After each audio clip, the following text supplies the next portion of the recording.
Have you ever felt trapped in a connection that both awakens your soul and breaks your heart? Do you find yourself obsessively thinking about someone who keeps running while you keep chasing, hoping, and hurting? If you're caught in the intense push and pull of a twin flame bond, you know this isn't just a relationship.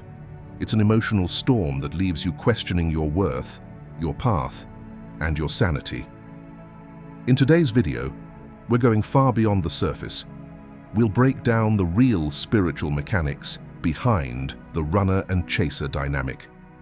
You'll uncover the unseen energetic forces that keep twin flames apart, the emotional patterns that feed your suffering, and the subtle behaviors that block union. More importantly, we'll show you how to stop feeding the pain and start reclaiming your peace, power, and clarity.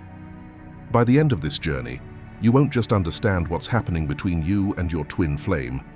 You'll feel empowered to shift the dynamic entirely. You'll learn how to release obsession, realign your energy, and stop chasing love that already lives within you. This is your moment to rise above confusion, embrace awareness, and step into the version of yourself that attracts true union, not through force, but through frequency. Stay with us until the end. If you've ever felt lost in the chaos of this sacred connection, this video may hold the clarity you've been waiting for. Let's begin.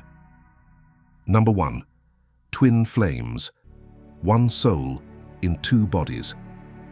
Have you ever felt an inexplicable connection to someone, as if they weren't just a person, but a reflection of your very soul?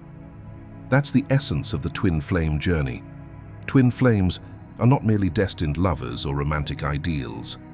They are, at the deepest level, one soul that has been split into two bodies. This unique connection goes far beyond physical attraction or emotional compatibility. It's a spiritual bond that transcends lifetimes, shaped by divine timing and soul purpose. When you encounter your twin flame, it's not just a meeting, it's a powerful soul recognition. You're looking into the mirror of your own essence. You and your twin flame share the same energetic frequency, the same core vibration. This means that even when you're apart in the physical world, there's a sense of deep familiarity, an energetic pull that continues to tie your souls together. It's as if the universe whispers, "You were never truly separate." But not everyone will meet their twin flame in this lifetime. And that's not a punishment or a loss. It's a matter of divine orchestration. The union of twin flames isn't just about romance. It's about awakening. It serves a higher purpose rooted in the spiritual mission your soul agreed to before you were born. If that mission involves personal growth, healing, or collective service that can be completed without meeting your counterpart, then the union may be postponed to another lifetime. For those who do meet their twin flame, the experience is often intense, almost too intense to be understood logically. The energy between twin flames acts like a spiritual catalyst. It awakens everything, divine love, but also every buried wound, every hidden fear, and every karmic pattern that has been left unresolved. Old pain rises to the surface. Ego structures collapse. It's not always peaceful, but it's always purposeful. This meeting challenges both souls to grow, to heal, and to rise into alignment with their true divine nature. So if you've crossed paths with someone who feels like a part of you, who triggers both your deepest love and your deepest fears, it may be more than a coincidence. It may be the return of your other self, calling you to awaken. Before we move forward, take a moment to reflect. Have you ever met someone who felt like home and chaos all at once? Someone who awakened parts of you you didn't even know existed? If what you've heard so far resonates with your soul, don't forget to like this video. It helps us reach others on this sacred journey. And we'd love to hear from you. Share your experience in the comments below, or simply type, "I recognize the soul in them." Let your voice be a light for others who may be walking the same path. Now, let's dive even deeper into what truly happens when twin flames meet, and why the connection is both healing and transformational. Number 2. The energetic language of the soul. To truly grasp the essence of twin flame connections, we must first evolve the way we speak about them. The terms divine masculine and divine feminine are often misunderstood as references to gender, but in truth, they are energy archetypes, sacred polarities that exist beyond physical form. Every soul, regardless of gender, carries aspects of both. The divine feminine archetype is typically the one who initiates the pursuit of union, often labeled the chaser, not because she is desperate, but because she is energetically attuned to the soul's yearning for reunion. On the other side stands the divine masculine, often called the runner, not because he lacks love, but because he feels it so intensely that retreat becomes a subconscious form of self-protection. What seems like rejection is actually a reflection of an inner energetic imbalance within the shared soul field. This dynamic, though emotionally painful, is not a punishment. It is a sacred mirror. It calls both counterparts to awaken, to grow, and to remember who they are beyond the illusions of fear. The soul, after all, is our truest essence, limitless, eternal, and pure. The mind serves as a translator between the spiritual and physical realms, but it is often clouded by the ego, which is shaped by past wounds, societal conditioning, and subconscious fears. The ego resists surrender because it equates vulnerability with danger. But the soul knows differently. The soul moves in love, not fear. It invites union, not separation. Many twin flames find themselves trapped in a dynamic known as fearful love, an emotional entanglement that mimics true love, but is rooted in insecurity, control, and the terror of abandonment. In this state, fear poses as affection, clinging instead of connecting, demanding instead of flowing. This is not the language of the soul. The soul speaks in stillness, in energy, in vibration. Where fear divides, love unites. Where fear isolates, love opens. Love, in its purest form, doesn't chase or run. It expands, forgives, trusts, and ultimately, heals. To decode the twin flame experience, we must listen beyond words and behavior. We must attune to the subtle language of energy, the soul's native tongue. When we begin to feel this frequency, we stop seeing our counterpart as the enemy or the prize. Instead, we recognize them as the mirror, a divine reflection guiding us back to our truest self. Number 3. Understanding the illusion of separation.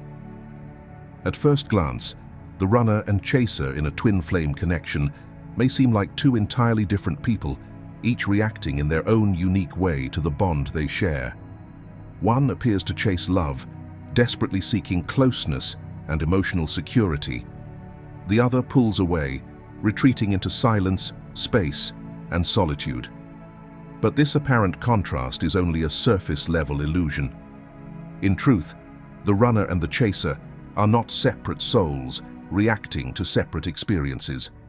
They are one soul, split across two bodies, expressing opposite reactions to the same frequency of divine love.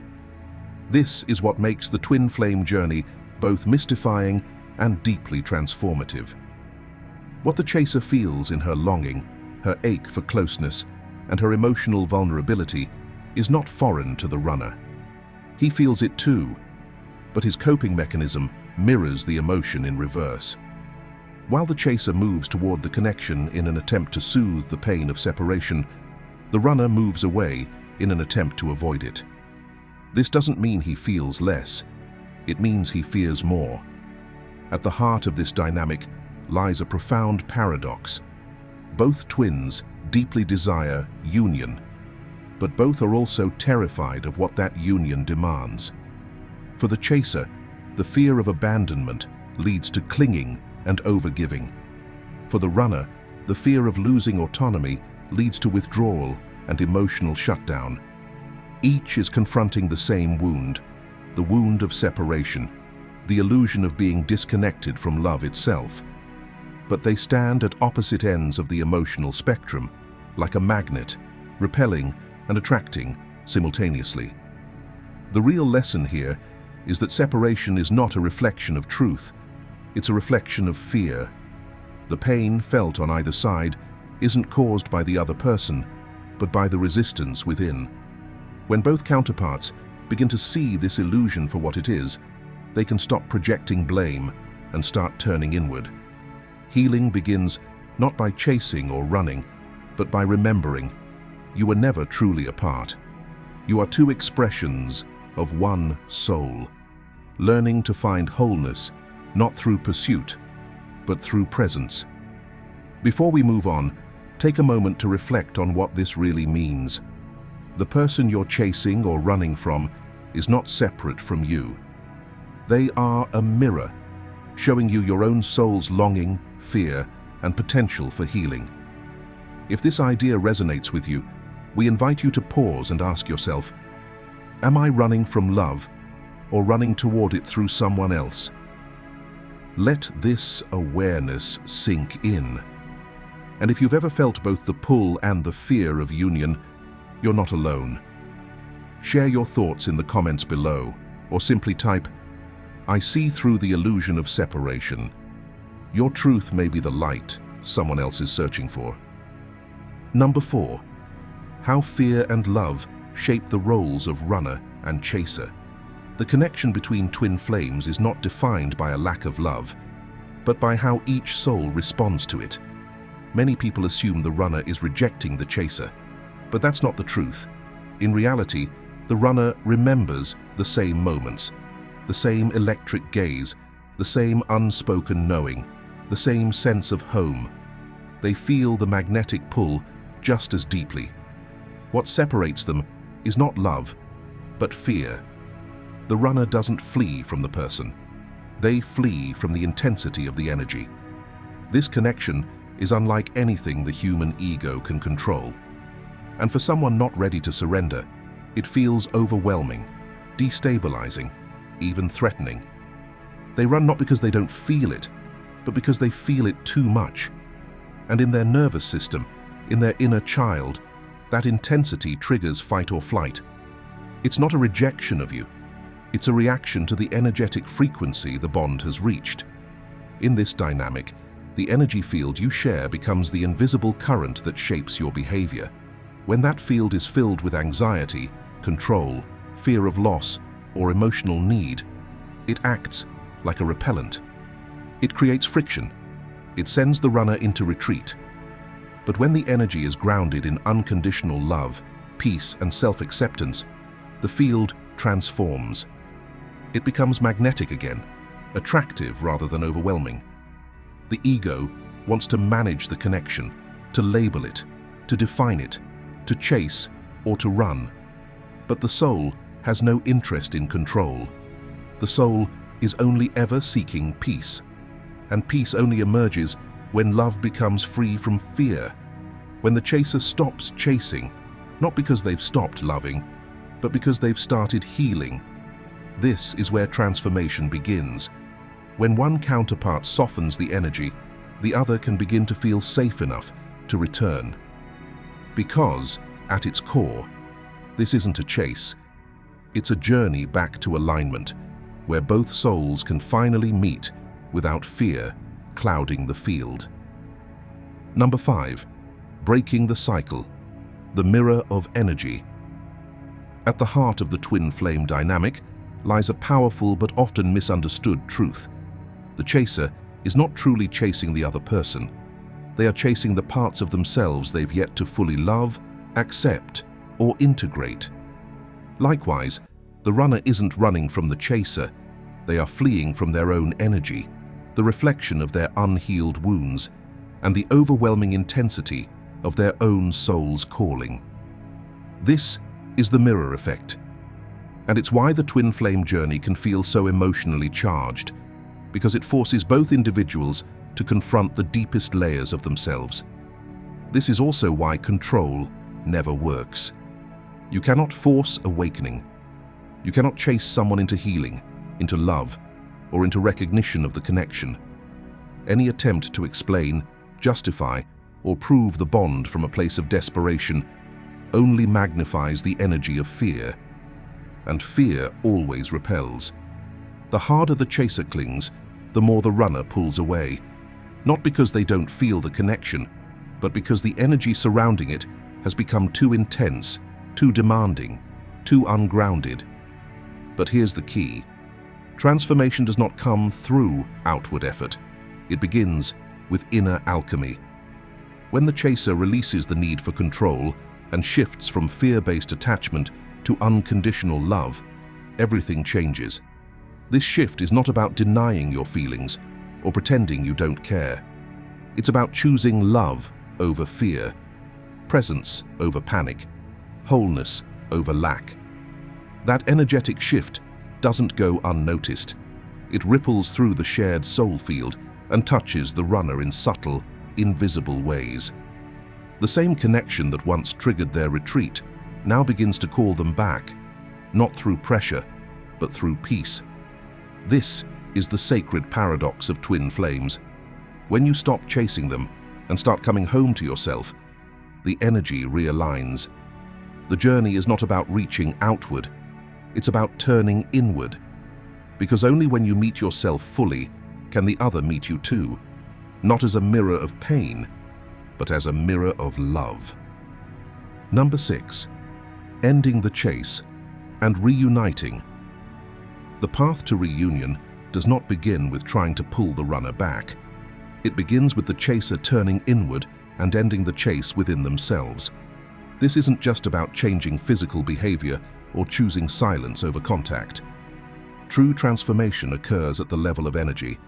To stop the runner, the chaser must stop chasing, not only with words or actions, but with their entire vibrational frequency.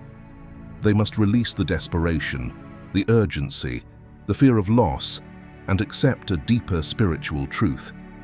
This connection has never been broken. Separation is only an illusion. At the soul level, the bond remains whole, untouched, eternal. What creates distance in the physical world is not lack of love, but the presence of fear. The moment the chaser stops projecting fear into the connection, fear of abandonment, fear of rejection, fear of not being enough, the energy between the two begins to shift. And when the energetic field softens into trust and peace, the runner begins to feel safe again. Safe enough to stop running. Safe enough to return. This is why union does not begin with the runner. It begins with the chaser's surrender. Not surrender to hopelessness, but surrender to the divine design. A surrender that says, I release control, but I do not release love. I let go, not because I don't care, but because I finally understand that love doesn't need to be forced to be real. Union already exists in the soul realm. Physical reunion is simply the echo of that spiritual truth manifesting in time. But it cannot be forced. It must be allowed. And it is the chaser, through authentic surrender, who holds the key. When they choose peace over panic, self-trust over fear, and alignment over control, they become the catalyst. The energy changes, the dynamic rewires itself, and the pathway to union, once clouded by chaos, becomes clear. If you've made it this far, it means your soul is ready to rise above the cycle and step into a new level of clarity and peace. This journey isn't easy, but it's sacred, and every insight you've gained brings you closer to true inner union. Take a moment now to reflect. Where have you been chasing out of fear? Where are you ready to surrender with love? We invite you to share your thoughts or your own twin flame story in the comments below. Or if you're not ready to share but still want to anchor this moment, simply type, I surrender with love, not fear. Let that be your affirmation and a signal to the universe that you are no longer running from yourself. Number 7. Twin flame detox, clearing the energetic field for true alignment. There comes a point on the twin flame journey where the longing, the questions, and the constant seeking must be met with something deeper, a return to self. The first and most transformative step in this return is energetic detox. This is not just about cutting off communication, it's about releasing the emotional attachments, mental loops, and spiritual obsession that keep you energetically entangled. You begin to realize that healing doesn't happen in the noise of obsession, but in the stillness that follows surrender. Detaching doesn't mean you've given up on love. It means you're finally choosing to clear the energy field between you and your twin flame so that truth, not trauma, can speak. This detox is not easy. It often feels like grief, like losing something that once defined you, but it's actually the soul's way of making space. Space for healing, space for clarity, space for remembering who you are beyond the label of chaser or runner. As you begin to absorb spiritual teachings that extend beyond the twin flame narrative, your awareness expands. You start to recognize the patterns of fear, lack, and need that once ruled your connection. And little by little, those energies begin to dissolve. The grip of anxiety softens. The need for control fades. Instead of chasing answers or searching for signs, you begin to rest in your own awareness, trusting that what is meant for you cannot miss you, and what must fall away is no longer in service to your soul. From this still and sacred space, something beautiful begins to happen. Your energy field no longer vibrates with desperation. It radiates with self-resonance. And in that frequency, your soul becomes magnetic, not just to your twin flame, but to every person, experience, and purpose aligned with your highest timeline. You attract not through force, but through embodiment. The detox isn't the end of the journey. It's the gateway to true union, not just with your counterpart, but with your own soul. Imagine a woman named Lila, who had spent months clinging to every sign, every synchronicity, and every dream she thought pointed to her twin flame. She watched countless videos, pulled daily tarot cards, and waited for a message that never came. Her world revolved around this unseen connection. One day, exhausted by the emotional highs and lows, she made a quiet yet powerful decision to let go. Not out of anger, but out of love for herself. She stopped checking his social media. She deleted the messages she'd reread 100 times. She began meditating, journaling, and learning about energy beyond the concept of union. At first, the silence felt unbearable, but slowly, she began to feel lighter. Her mind cleared. Her heart softened. And for the first time in a long while, she felt peace. Not because he returned, but because she returned to herself. In that space, opportunities aligned. New friendships, creative projects, and a sense of purpose flowed in. It was then she realized the detox didn't push love away. It opened the channel for real love, starting with her own. Number 8. Magnetizing the connection through soul alignment. There comes a moment on the twin flame journey when you realize that chasing, longing, or trying to prove your worth only creates more distance. That's because true union doesn't come from the mind or the ego. It flows from the soul. When you begin to shift your focus away from ego-driven attachment and step into the serenity of soul-guided presence, everything changes. This transformation isn't loud or dramatic. It's internal, gentle, and deeply powerful. By embracing practices like meditation, grounding, intentional self-care, and living fully in the present moment, you begin to align with your authentic self. You no longer seek validation or obsess over reunion. Instead, you cultivate a state of peace that isn't dependent on the actions of your counterpart. And in doing so, your vibration naturally rises. As your energy becomes more stable, clear, and loving, it starts to radiate a frequency of truth. This frequency acts as a silent call across the spiritual bond you share with your twin flame. Whether they are consciously aware of it or not, they feel the shift. The energetic field between you begins to transform, not because you reached out or did something to get their attention, but because your soul has become a magnet for alignment. This is not about controlling the outcome or putting on a spiritual performance. It's not about pretending to be healed or hoping your peace will lure them back. True magnetism cannot be faked.